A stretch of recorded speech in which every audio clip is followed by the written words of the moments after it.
Hello, hello.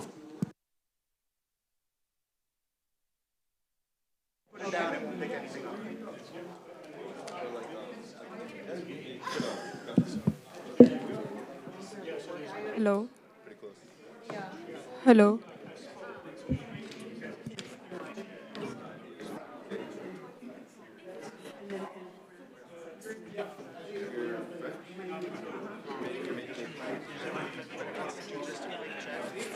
Everyone check. Test, test, test. Talk loud into it. Hello? That was good. Kate, do better. Your turn. Hello? Okay, good, very good. Hello? Okay, good. Hello? Talk a little louder. Hello? Hello. Put it closer. Hello. Hello. What number was yours? What is this? Yep, 6. Okay, I'm going to turn yours up a little bit.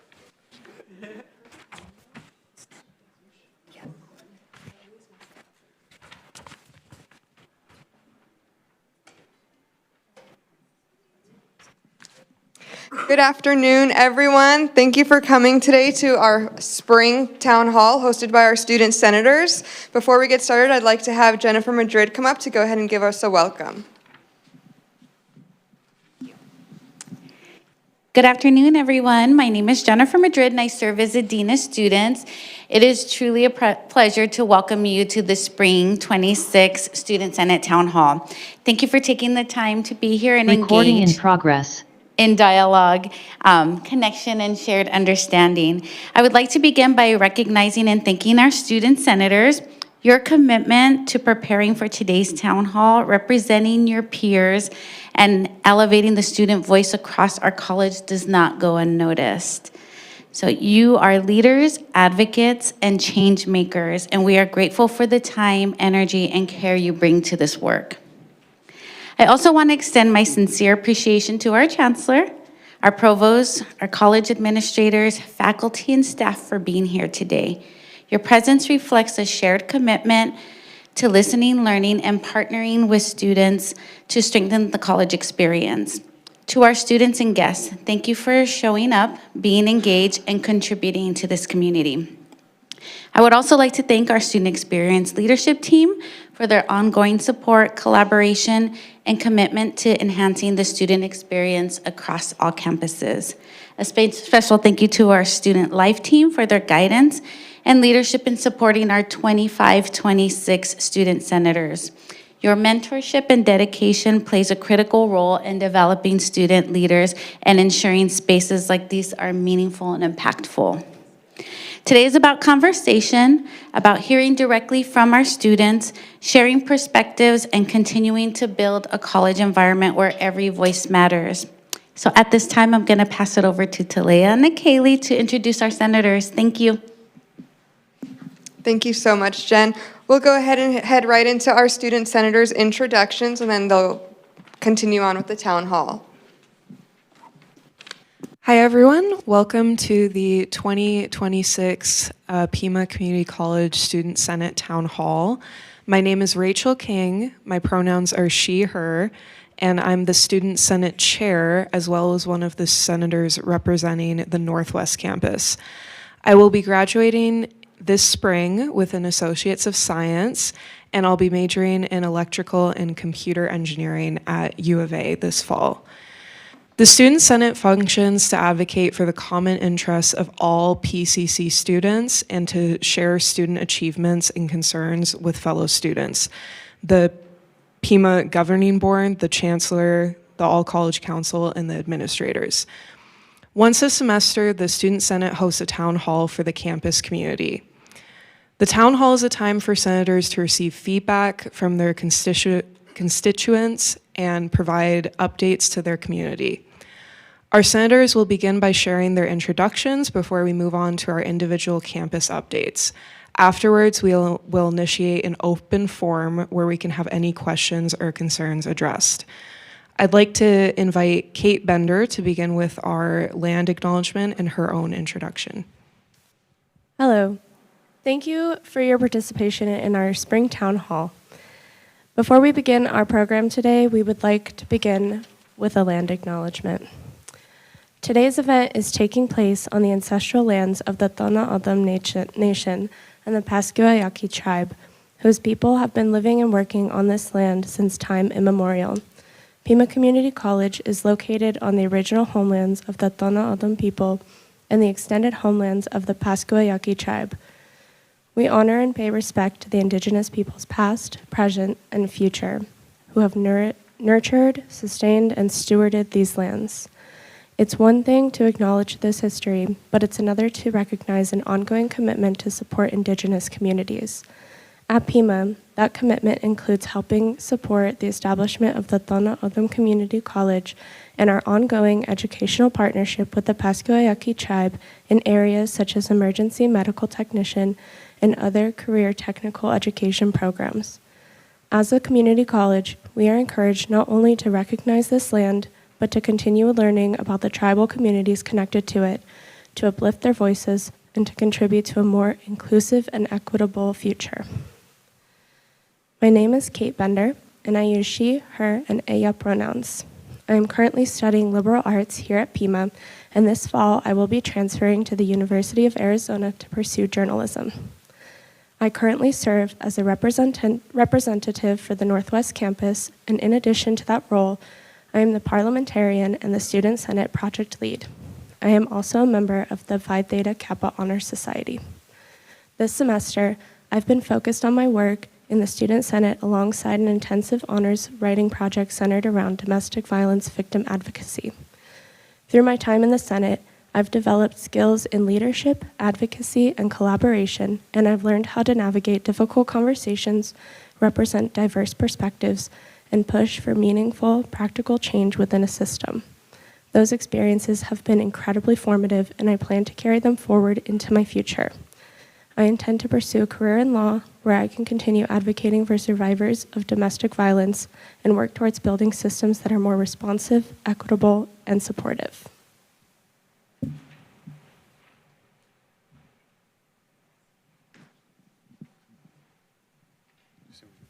I'll now transfer it over to Christine. Hello, my name is Chrissy Gomez. I'm a GED student. I am currently the ABEC rep for the Student Advisory Board. I am here today to represent Hector Castillo with our updates from ABEC.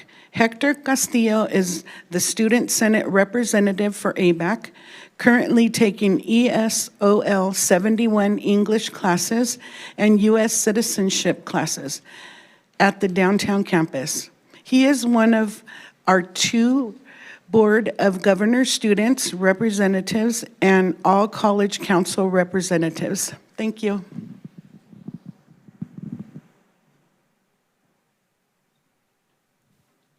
We'll now transfer it over to Spencer Cruz. Oh yeah, okay. Hello, my name is Spencer Cruz. My pronouns are he and him. I'm a student senator representing Pima Online, and I'm currently studying computer information systems. I'm also a member of the Phi Theta Kappa Honor Society. In my role on the Student Senate, I advocate for the needs of online students and work to make sure their voices are represented in campus-wide discussions. As someone passionate about technology, I've helped build new tools designed to support neurodiverse individuals. I'm also excited to share that I've been accepted to the University of Arizona for law school, hopefully after I get my AA here. And I continue to champion equity and access in education. And I'm glad to be here and look forward to sharing any more updates that I have with you guys.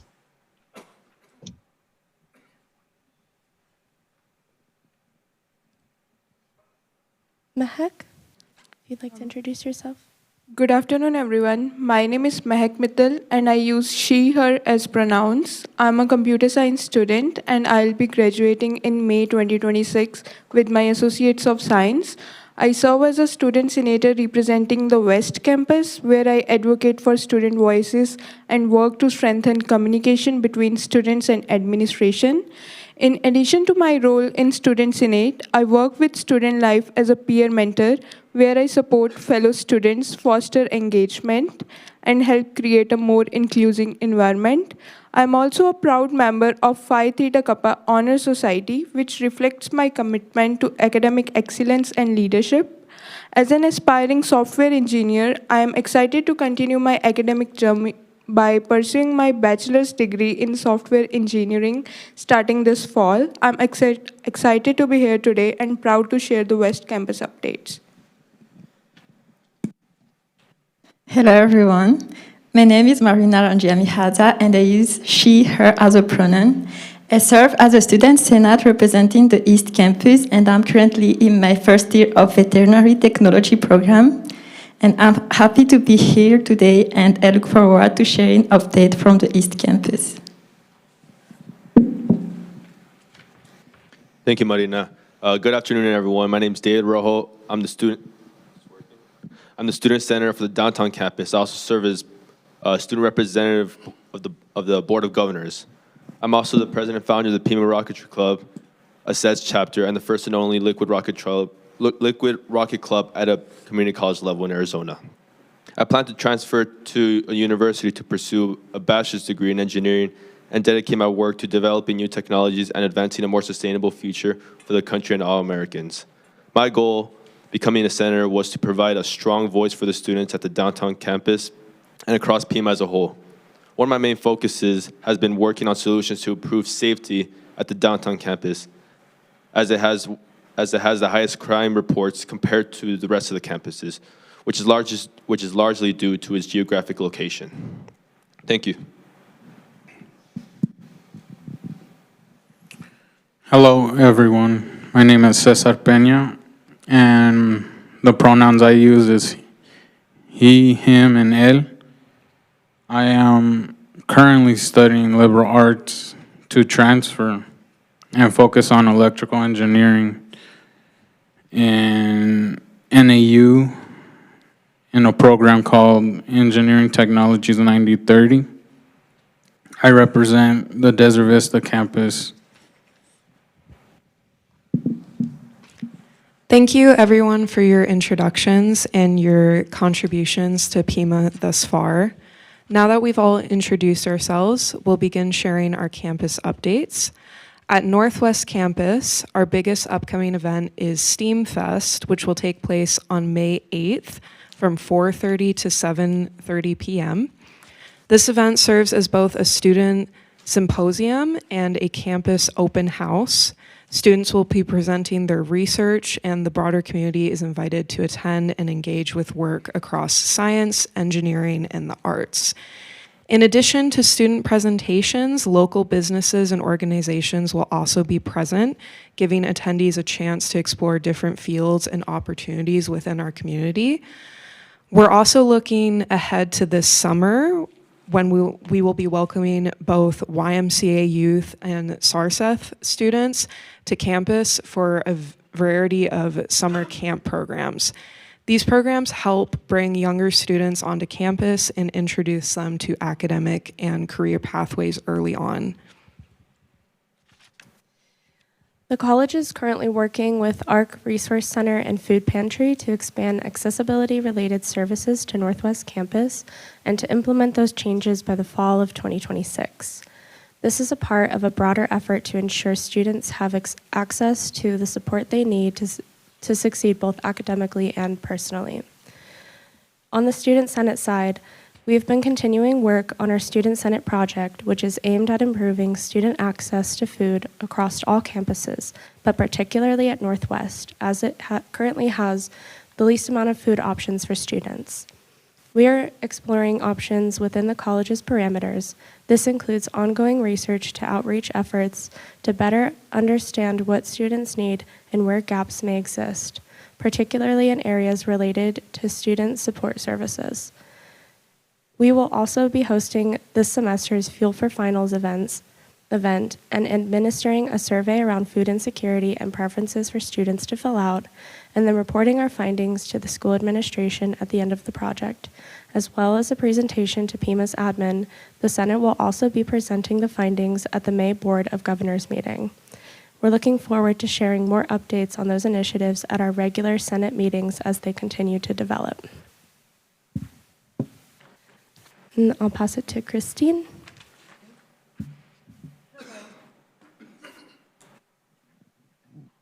To fully integrate ABAC programs and services into the campuses, ABAC closed El Rio and El Pueblo Liberty Adult Learning Centers and moved classes and programming to downtown and Desert Vista campuses. ABEC student Spring A session at a college has been an uplifting and energizing experience for our learning community. Students are exploring new possibilities, discovering pathways to transition into credit and fast-track programs, expanding their knowledge of campus resources, and building confidence in navigating college life. Student Senate Representative Hector Castillo, alongside a member of the ABEC student engagement team, has been visiting classes to share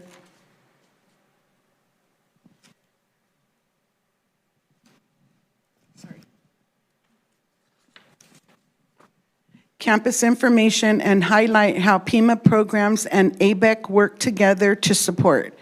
ABEC hosted the 25th Annual National Adult Education Honor Society Introduction Ceremony on March 10th, 2026 at Desert Vista Campus, where 12 ABEC students got inducted, including Student Senator Hector Castillo. Yay, Hector. And okay, so NAEHS nominations are based on dependable attendance, a cooperative attitude toward peers and faculty, and demonstrated effort and initiative while performing school-related tasks. Membership of the National Adult Education Honor Society is limited to a select group of adults with these positive characteristics while enrolled in an adult education program. The ABEC High School equivalency graduation ceremony is coming up on June 4th at 6:30 p.m. at the TCC Linda Ronstadt Music Hall. We have invited 52 graduates and their families. The list is continuously growing since the deadline is May 29th.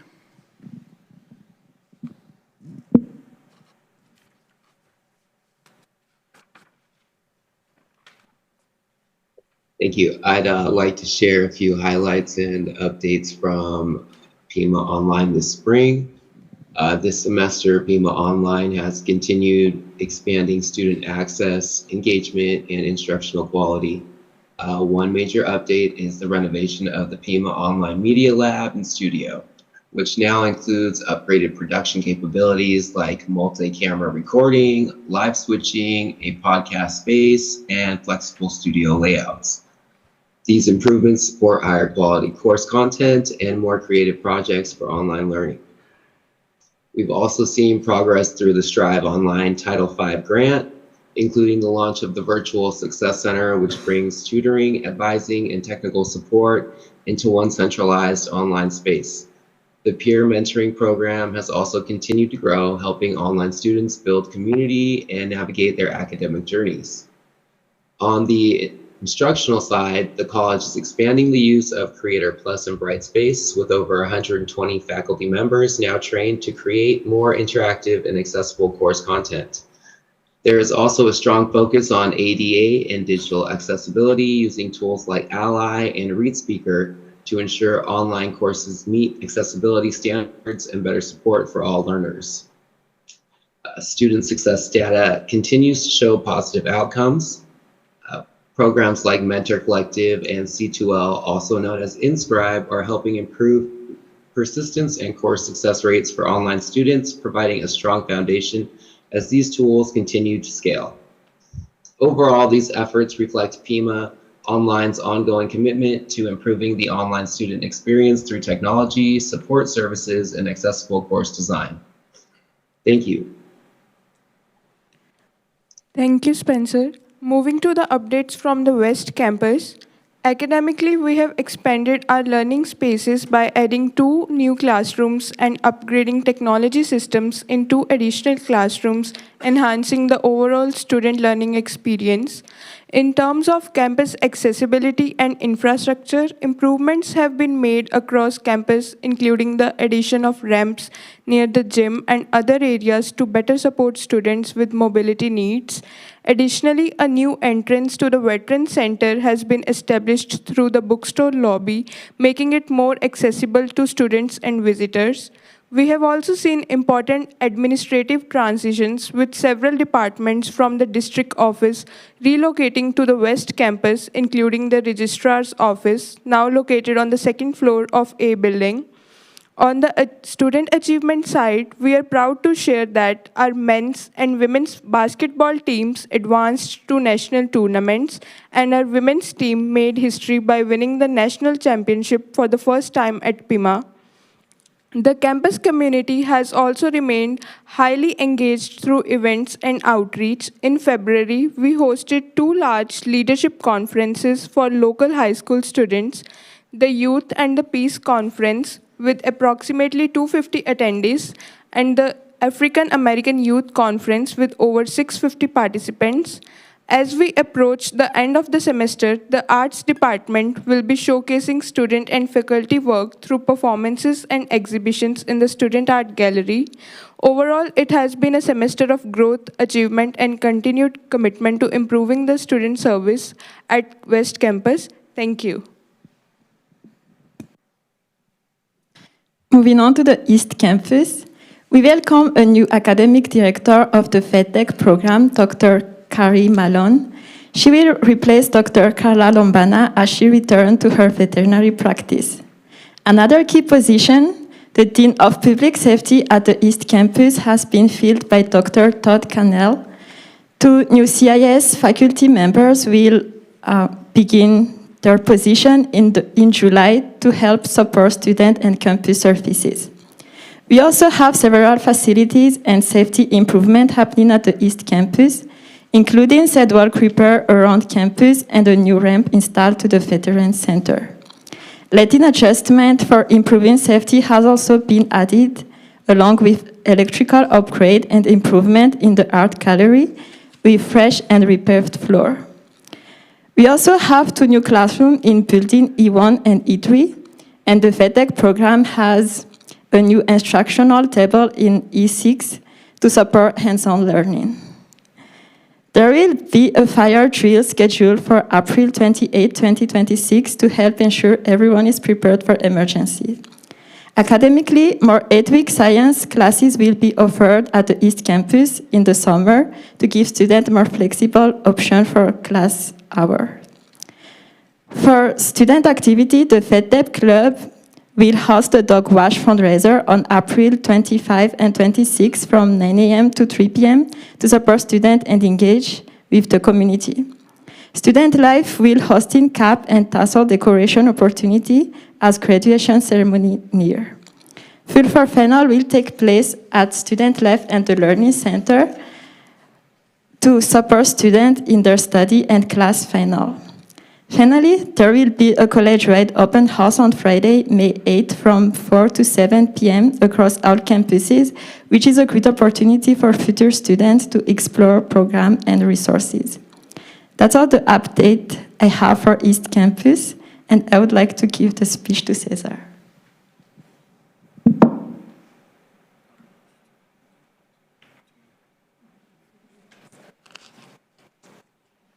So the speech was supposed to be to David. So on the 11th, we had the annual Rotters car show, which was behind the Student Life. They had tons of classic cars over there showing off. You could bring your own, and look at other people's cars over there. And the building construction technology building, they had their grand opening, a ribbon cutting event, and that was on the 14th. And one big thing that's coming up, we're going to be removing the trees out in this paver area, in the walkway area. And the reason why is because those trees take a ton of water. And I'm not sure if some of you guys have noticed, but sometimes you will see some divots in the pathway over there. Then we have to get workers to go in and fix them. So, and another thing, those trees out there, they're not actually native to this region. So So we're going to be replacing them with some native trees from this area that are not going to take up so much water, and hopefully we wouldn't have to be maintaining the pavers out there so much.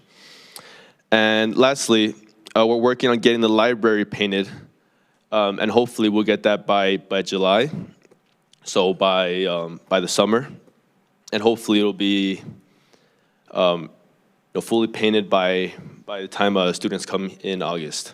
Thank you. And now I'm going to pass this to Cesar. All right, my campus updates are, we had a health and wellness event here at the DV auditorium, and then we had a sexual violence 101 workshop at the community room. And then they also had a all campuses meeting discussing the bookstore closure at the community room. And then I believe yesterday they had a neurobiology of trauma workshop at the community room. And upcoming, we have a future readiness requiring recruiting event at the community room at DV. And our exterior painting project was completed at DV.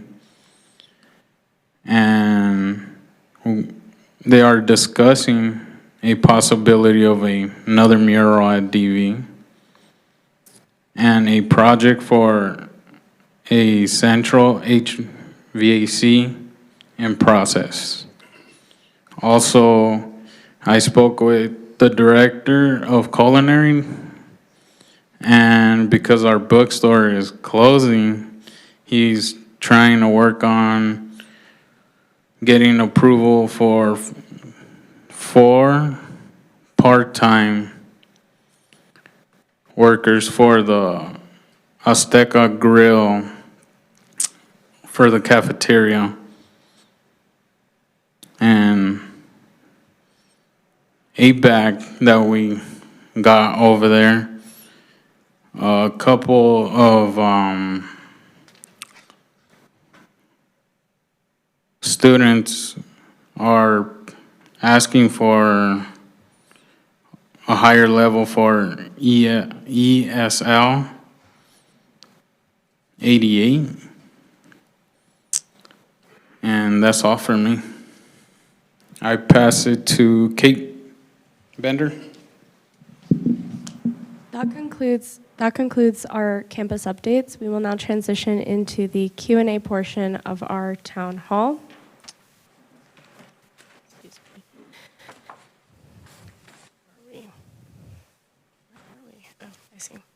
Thank you. If you have a question, please come up to the microphone that we have over here so that our virtual attendees can hear you clearly. We ask that questions be shared one at a time to allow senators and the administration to fully address each concern. To make sure that everyone has a chance to participate, please keep your comments and questions to about 5 minutes. The Senate may step in and help guide or redirect the conversation as needed to ensure time is shared fairly among all participants. When you're ready, please line up behind the microphone over here and wait to be called on.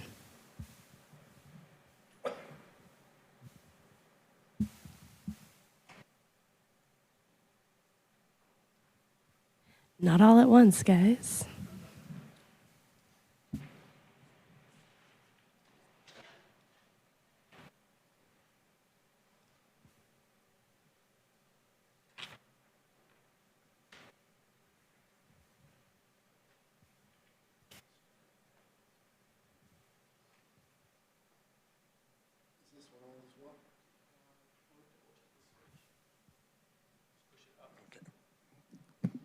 Testing.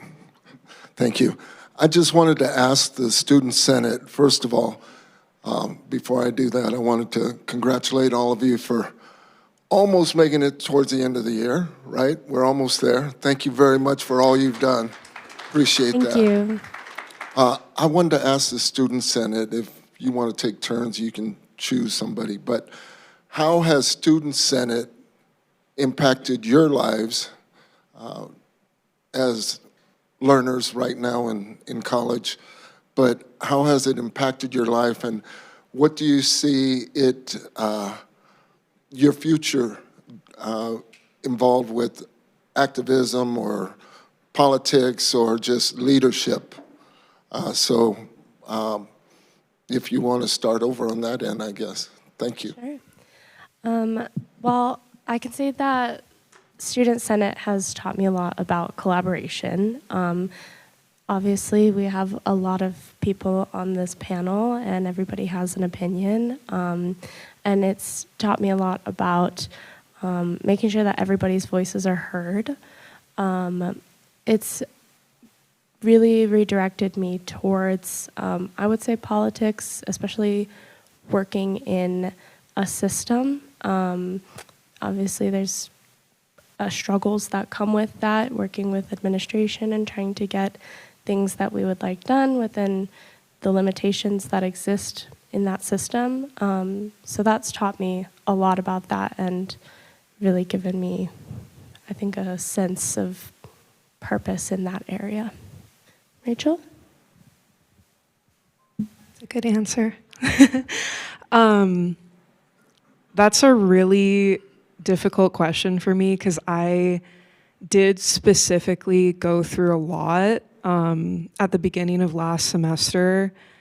I kind of almost had my life fall apart, but at the same time, I had already applied for Senate and I already got into Senate despite the fact that, you know, it was really hard to keep track with my assignments and everything I was doing. And being in it, despite being in such a rough patch of my life, it was very integral to me staying on track with my degree. It helped me a lot just to have that structure and that level of responsibility. I didn't expect that to happen, but that's what ended up happening to me, and it taught me a lot about how important leadership is for my life, and how much structure actually helps me like keep going and get to the finish line. Cesar?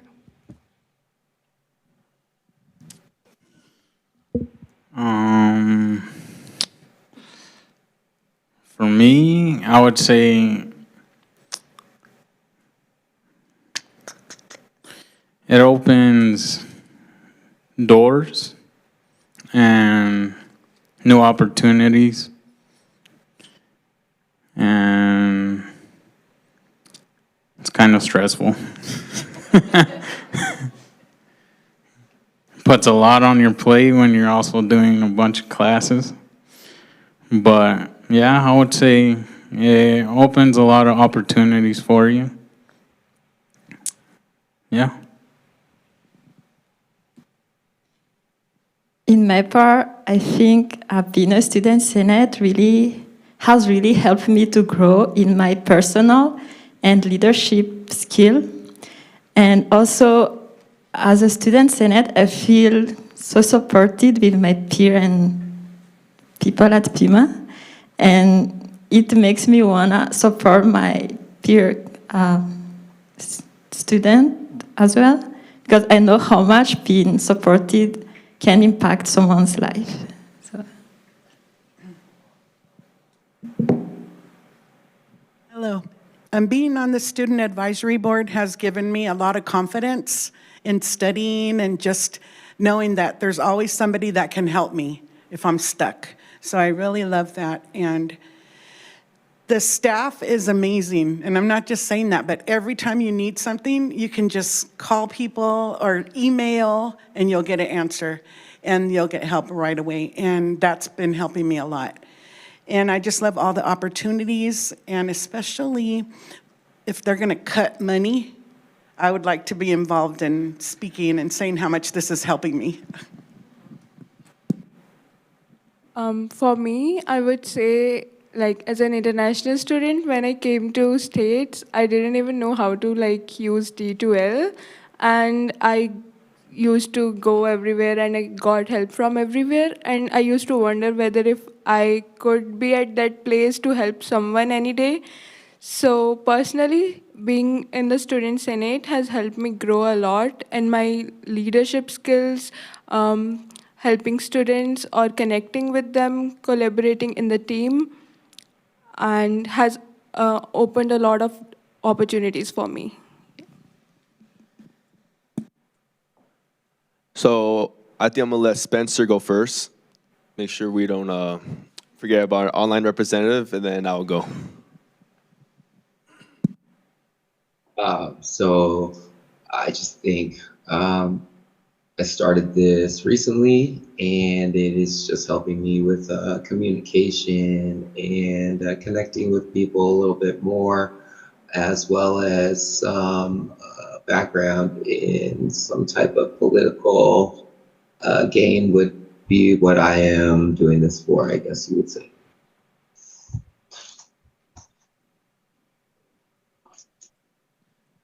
So for me, I think my biggest take back, or the main reason why I joined Student Senate, is for opportunities like this where you get to, enhance your speaking skills, and learn how to speak in public. And I had a conversation with Kate and Rachel earlier. If you want change, you got to get into the system, right? You can only do so much just by having your voice heard. So I decided to take the initiative, join Student Senate, and do what I can to improve it.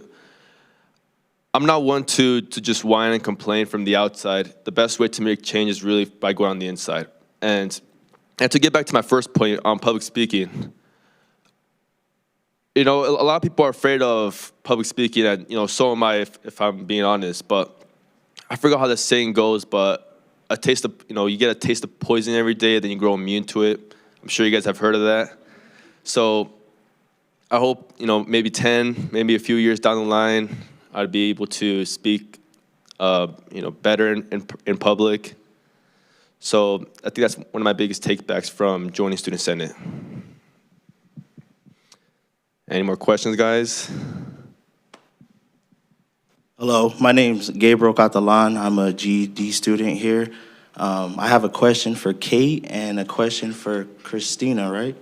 So my question for Kate is, you said that you handle the food pantry at which campus again? So Northwest is bringing in, we're working on bringing in the ARC resource pantry to Northwest. I don't specifically work with ARC, but those are the campus updates that the college is, the administration is bringing into Northwest. Our project specifically is centered around addressing food insecurity. So we're looking at like several different options. We're looking at smart vending machines that would be integrated with how students get like their FAFSA and things like that. We're just kind of in the process right now of collecting information and hearing from our students about what they want to see on campus. Obviously, there's only so much we can do in a semester, and we kind of ran into that when planning our project. So we're trying to get the ball rolling for administration and kind of do some of that heavy lifting data collection for them so that we can kind of get that moving for future semesters. Okay, so my question leading to that question was, has free lunch been considered? And yeah, just that. And is ARC someone that I can speak to about maybe a permanent clothing bank? I'm a part of BSU, and we're partnering with El Mundo. BSU is Black Student Union Club, and we partnered with El Mundo Club to gather donations, and we're gonna raise money, divide it amongst each other, and then for future events. But I sparked the idea of a permanent clothing bank. Is that something? Definitely. I think as it is the end of the semester, it's definitely something that you can reach out to Student Senate, and we can push on to the upcoming semester and push you to the right channels for that. As far as I'm sorry, can you repeat your question about the ARC pantry? Yeah, is that someone that I would talk to about a clothing bank situation as well? Yeah, we do have someone. I know that he's currently looking for someone to take over, so it might be lifting that to like a higher administration as far as the getting you to the right channels. But we have an email. If you would send us an email, and we can definitely get you moved along to the right channels for that. Thank you so much for advocating for that. And then my question for Christina, as a GED student, we've probably both endured the same obstacles of multiple teachers changing or being gone for long periods of time. Is there anything that you would want to say to any other GED students on what you did to overcome those obstacles? So I'm being a full-time employee and being a GED student, I discovered that going online yourself and taking the class without teachers, it gives you the time to focus, and you don't hear like a lot of questions in the background that you don't have, like you know that. So it got me moving forward, and now like windows are opening in my mind, and I'm like getting, I'm starting to get it. So I really recommend like the online, to take a break from, because sometimes you do need that, the other students asking questions, because they might ask a question you never thought of asking, but it was time for me to just go straight online, and I've just been excelling on that, so I would recommend that. Okay, thank you. You're welcome.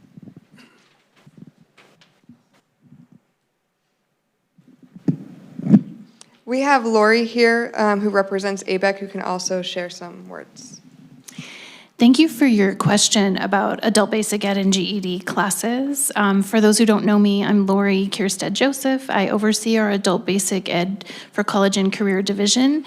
And I do think that that getting the right type of class for you that is a really important thing to reach out to our team about. So if the class or the teacher isn't quite working for you, we do have in-person, we have online, we have hybrid options or high flex options.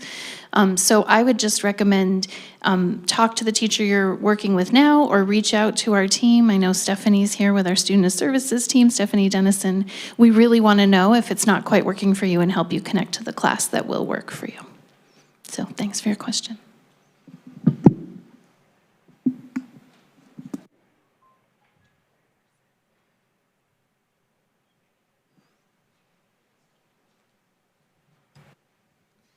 Any other questions? Hi, my name's Sue Oliver. I'm in workforce development, and my question to anybody who's feeling comfortable to answer it is AI.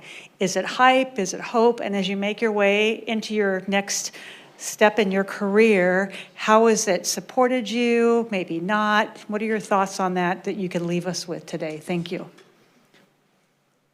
I'm going to leave that up to somebody who works with those. David, would you like to take that one? I can answer that. So a lot of people might disagree with this take. I view AI as like a vehicle, like an automobile, right?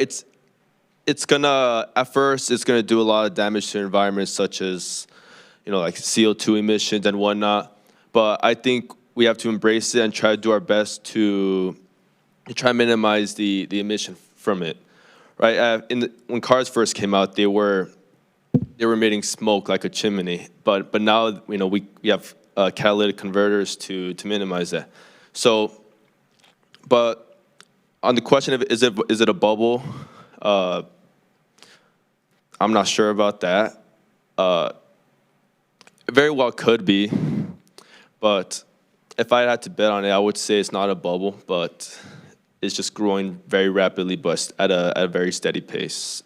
Won't be something like the dot-com bubble or like the subprime mortgage bubble. So I think we'll be fine in the short term.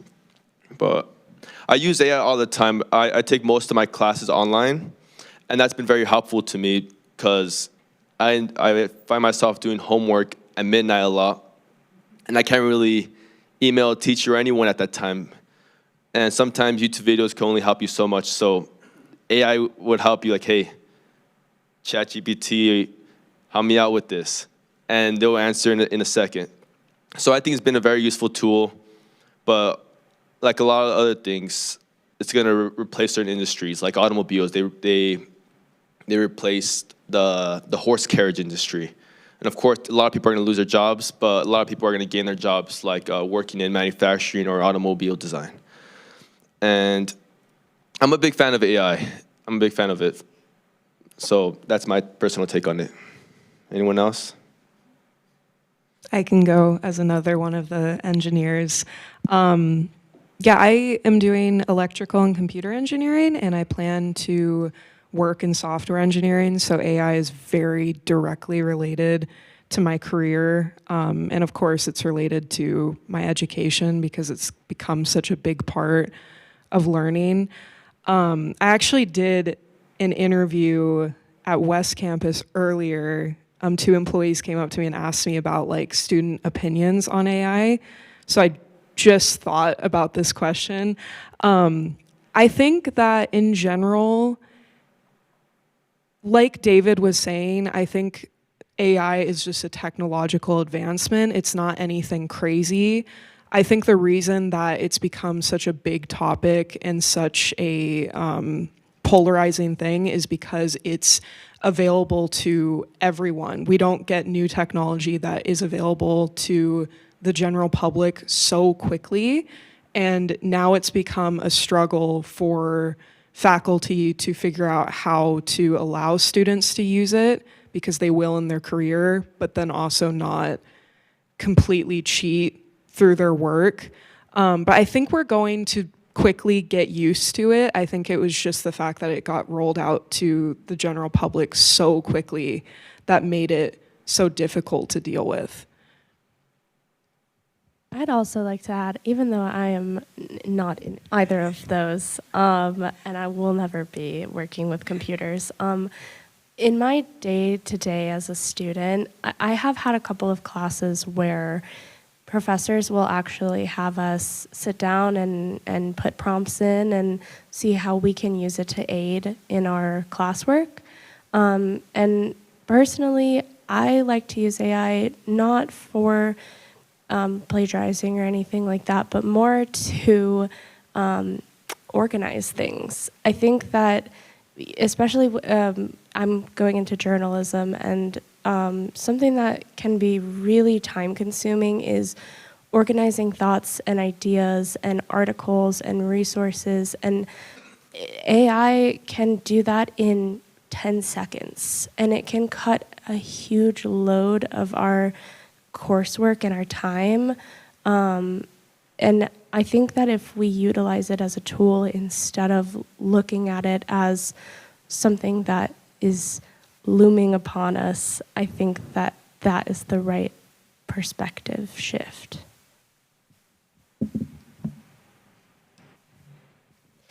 Anybody else want to chime in about AI? Well, yeah, 'cause I'm taking computer information systems. I think AI is a great tool. If people use it the way it's meant to be used, it's going to be great for future in building things. I was using technology and AI to do the hackathon and build technology for neurodiverse individuals. So I think just depending on how people use it and how they use it in a good way, it will change a lot of people's lives for the better. I agree. Thank you, Spencer. Did we have any other questions or anyone else who wanted to chime in? Good afternoon. First of all, I'm going to ask the audience to give you all a round of applause because you're doing amazing with all of your responses across the board.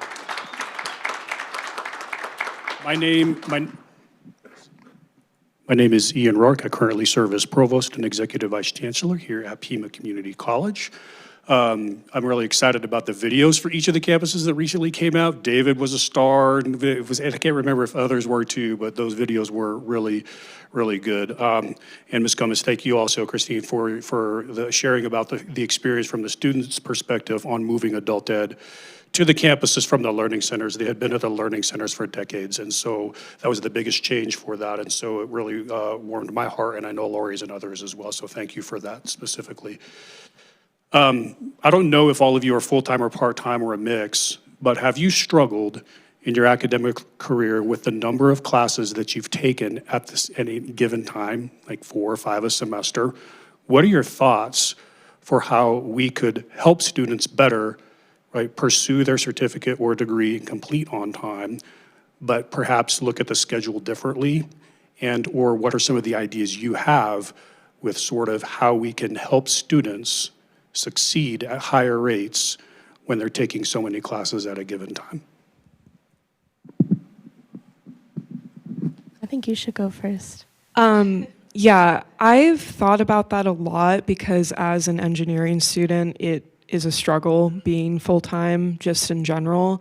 I would say that the first thing I would do to help students is to evaluate courses in some way to make sure that the content and the curriculum that professors are teaching is accurate to the credit level, because there's been multiple classes I've been in which have, I would say, more work than they should, or they cover more content than they should for the credit level, or it feels like a 1 credit class, even though it's 3 credits. There's not much content at all.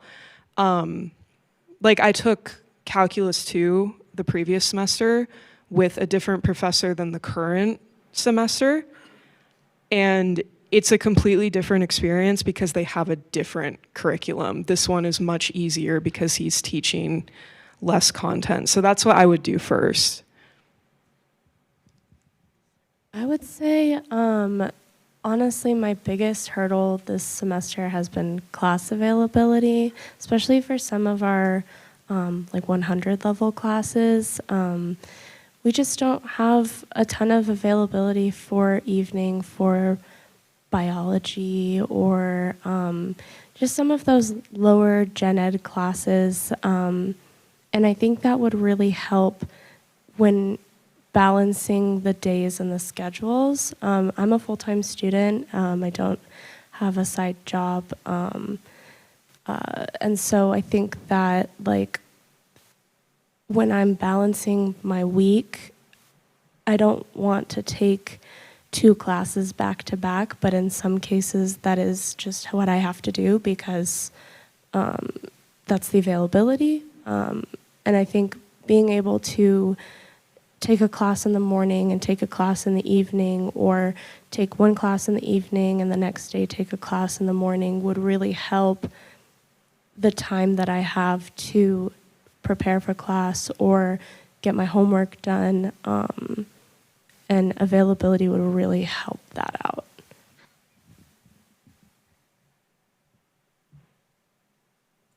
So I guess for me, it was kind of crazy that you asked that, because this morning I was actually at the Board of Regents meeting. They came here to Tucson, and this is something I talked to Nina about a few times.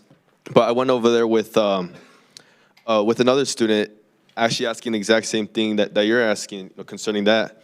But our main complaint, or our main concern actually, was the change of the 8-week schedule.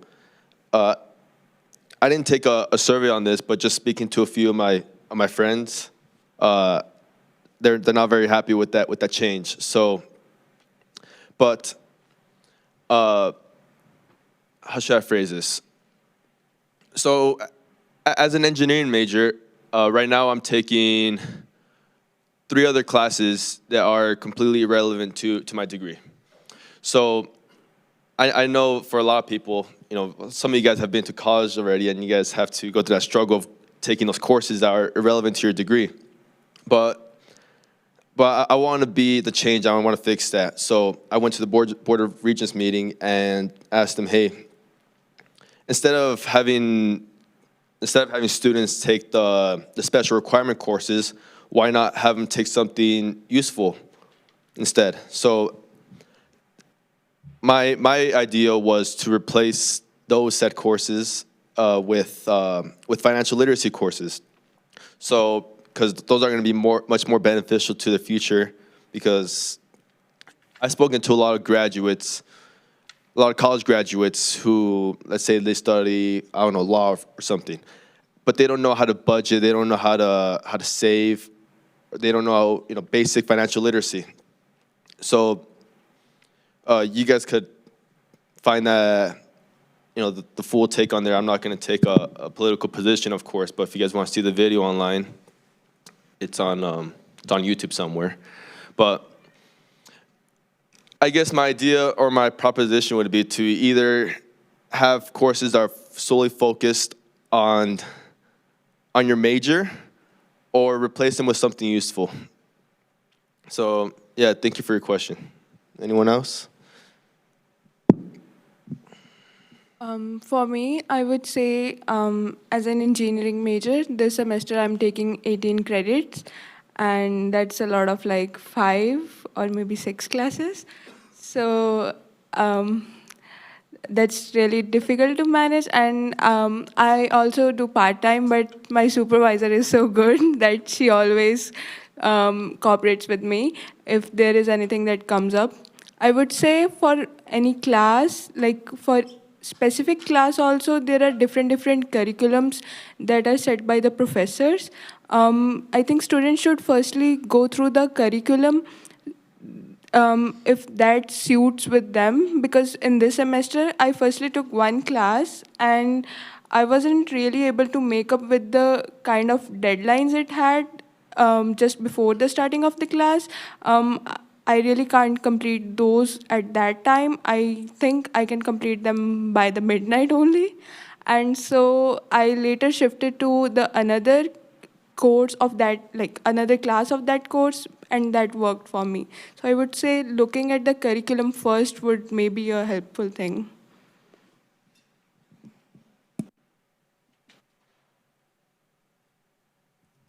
And Spencer, did you have something to add?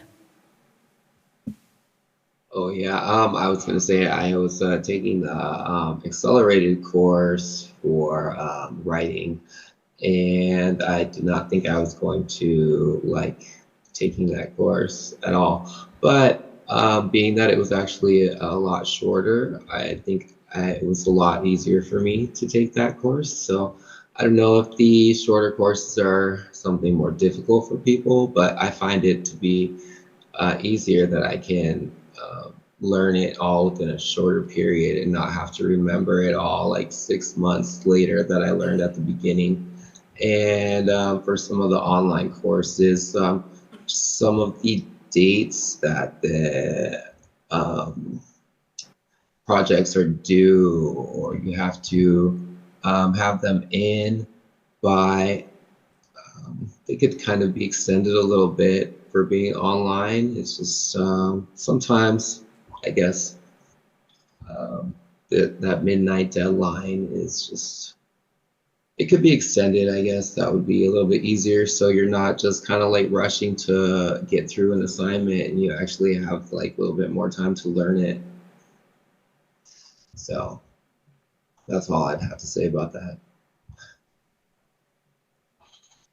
I will also say, kind of sidestepping from the point, but I think that it does have a direct influence, is being able to book with an advisor more easily, and being able to stick with one advisor that really like understands our program, or can aid us along the entire journey. I find that over my year that I've been here, I've had like 3 different advisors, and it would be really nice to just meet with one person consistently who can aid me in my classes and my transfer and everything under the sun, as opposed to bouncing around advisors and getting advisors swapped for different departments, and that can get really frustrating as a student. So, did anybody else have anything to add? No? Thank you for your question. Did anybody else have any questions? Or concerns, even if it's not a question. Concerns?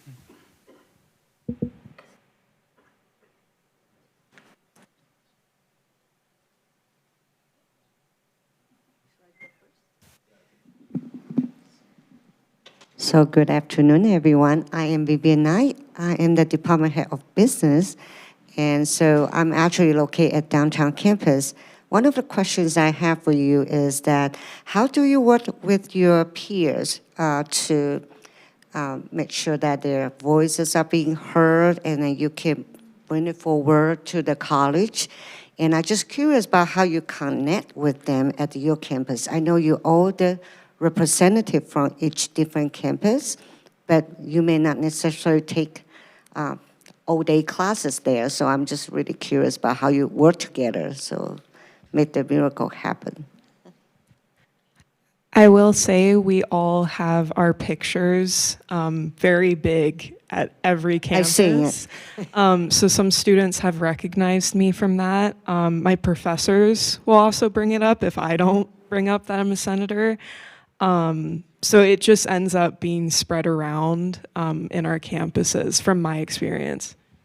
So other peers just catch you on campus and talk to you guys about their concern?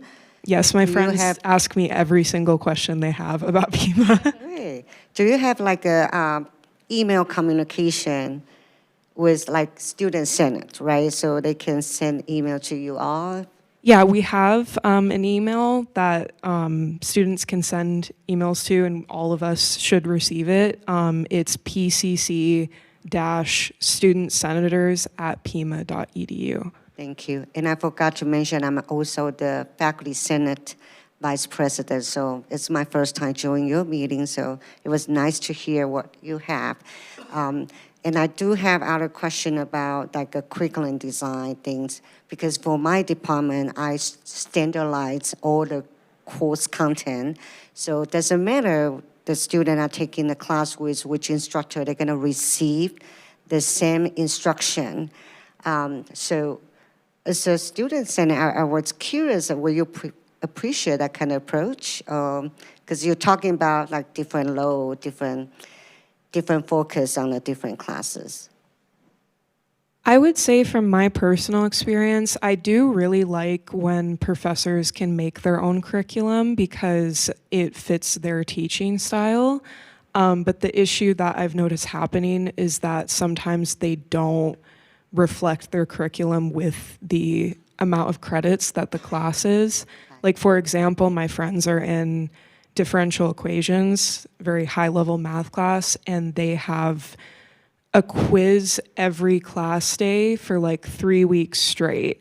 And even though that's not more assigned work, they end up having to study more for that class than any of their other classes. I had friends last semester who failed other classes to pass for credit hour. Thank you. And the other recommendation I can also provide is, I believe now the college has program advisors. So if you do have a declared program, I guess that there will be an advisor to help you along the way if you haven't had a chance to talk to them. So thank you. I will also say, to answer your question about how we meet or address students' concerns in person, we do a lot of tabling in Student Senate. We can table at our individual campus, we can table events. I know that we all have required amount of hours to fulfill for Student Senate for tabling. So we've done the spring blast, fall blast, we've done tabling at our individual campuses and student life. So as well as, we've talked about going into certain classrooms and introducing ourselves. So that is something that we're still working on, getting the name out and introducing ourselves to students, but they also, if they have something to say, they will come up and tell us too. So that's really awesome.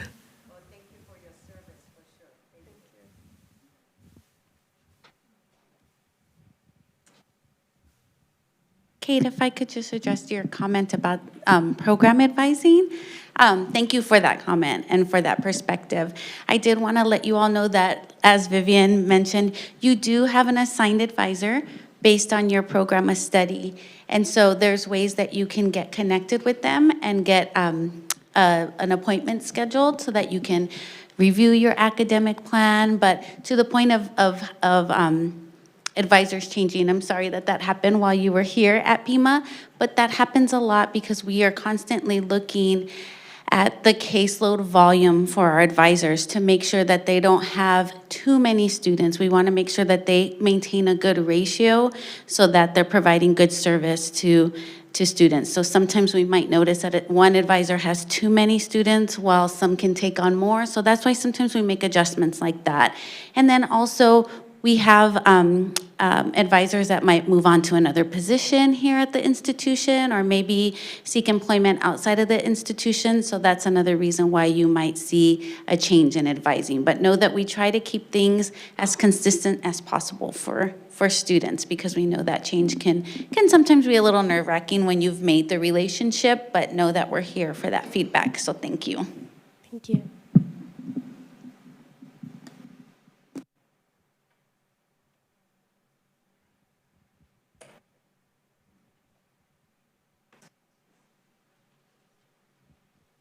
Any other questions or concerns?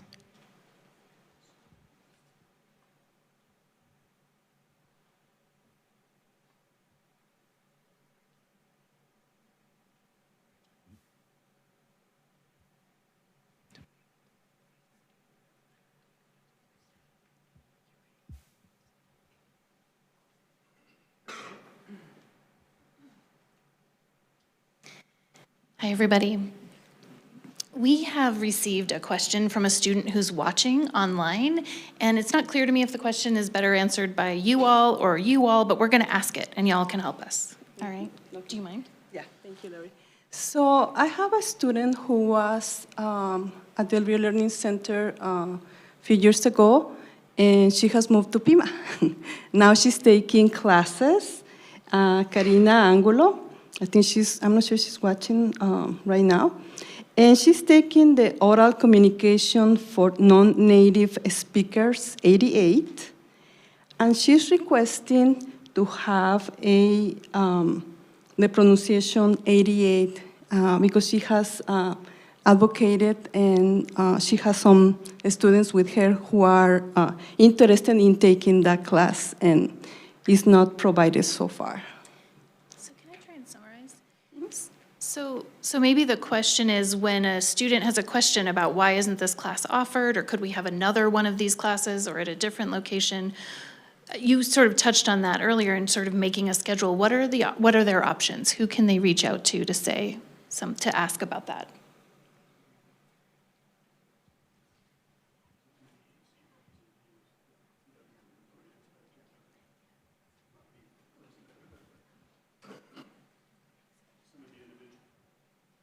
Some of my colleagues were saying, just reach out to me, and that's not the case.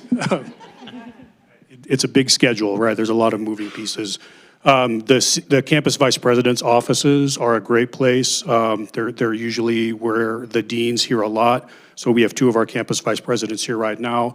They will usually, when they're hearing enough of that need from individual students, they will work with the deans and department heads to add those specific classes if there are enough student requests to run those classes. But also faculty members themselves, because they have department heads and then they have the deans, so they can be telling faculty members that they know and talk to frequently. They can also talk to the program advisor that was mentioned earlier as well, the assigned program advisor. So there's lots of different touch points where we hear about those requests and can reply and respond when we know that there is a need.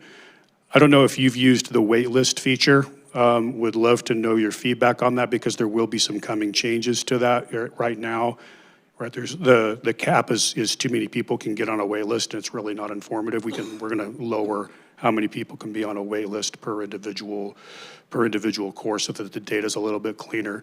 But also we watch and monitor the wait list feature as well. So wait list is a way that allows the department heads and deans who oversee the particular area to see where there truly is more need to add additional sections of those courses and where and how, like what modality.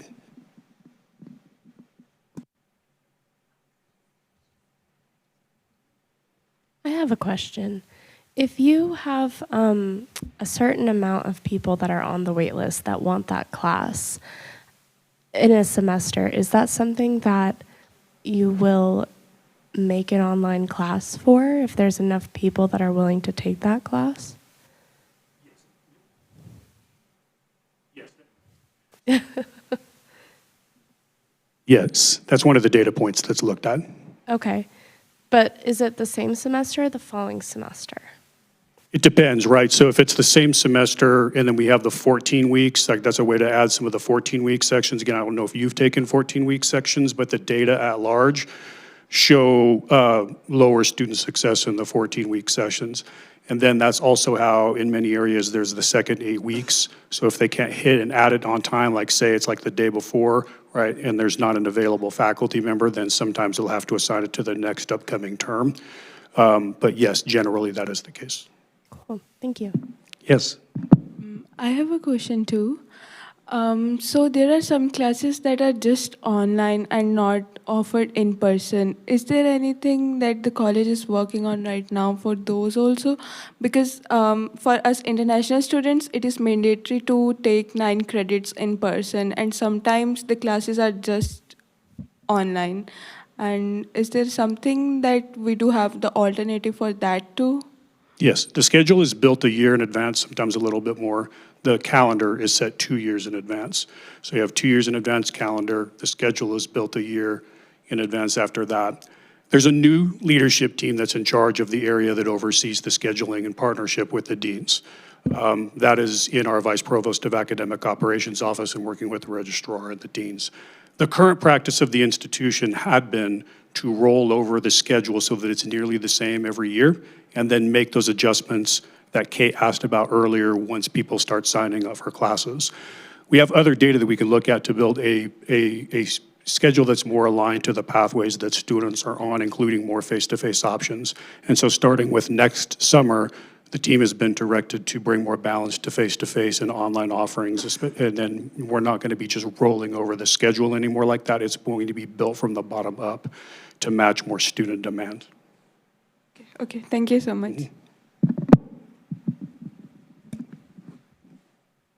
Any other questions or concerns?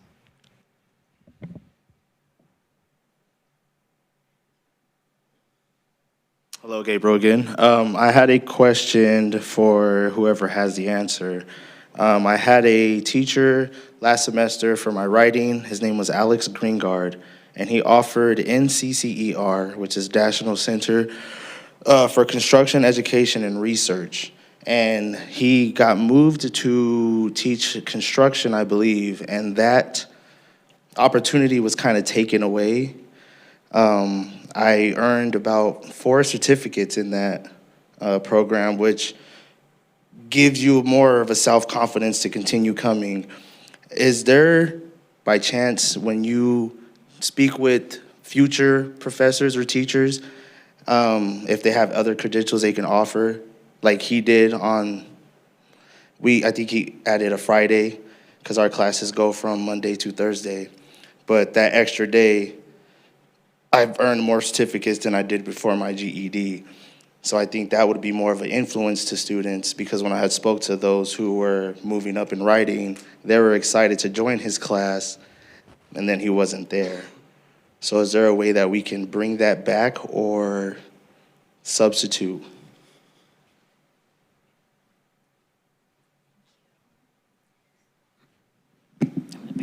Thanks for that question.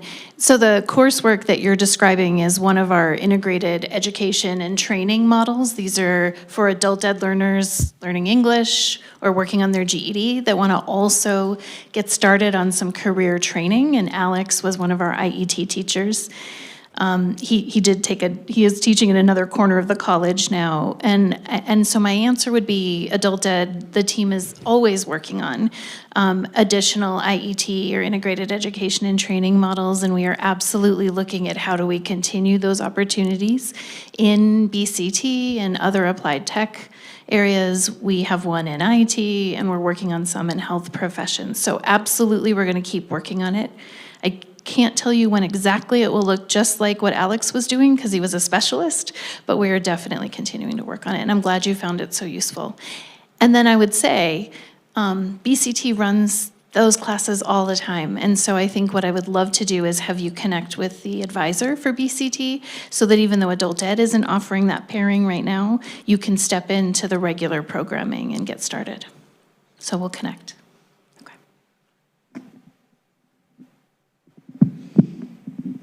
Can't do it quietly. I'm trying. Any other questions, comments, concerns?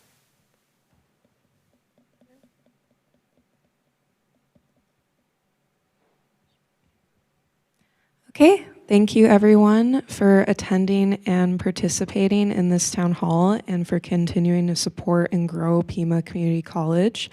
The Student Senate represents the interests of all PCC students, so you can always share comments and concerns at our Student Senate virtual meetings. All meeting agendas and minutes are shared via the Student Senate Pima Engage page.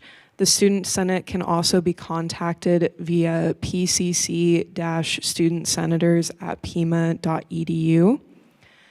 The application for the Student Senate for the 2026 to 2027 academic year will be announced soon. There are 2 spots at every Pima campus, including online, and the requirements to apply are maintaining a 2.5 plus GPA, being enrolled in at least 6 college-level credits, maintaining good academic standing, and having no code of conduct violations. As a reminder, this town hall has been recorded and will be posted on the PCC Student Engagement YouTube channel, as well as be accessible through the Pima Engage page.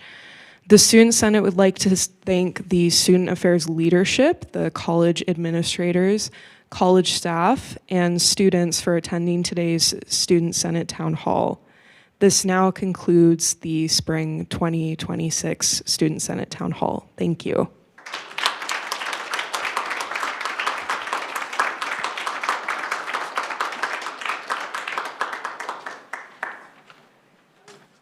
Recording stopped.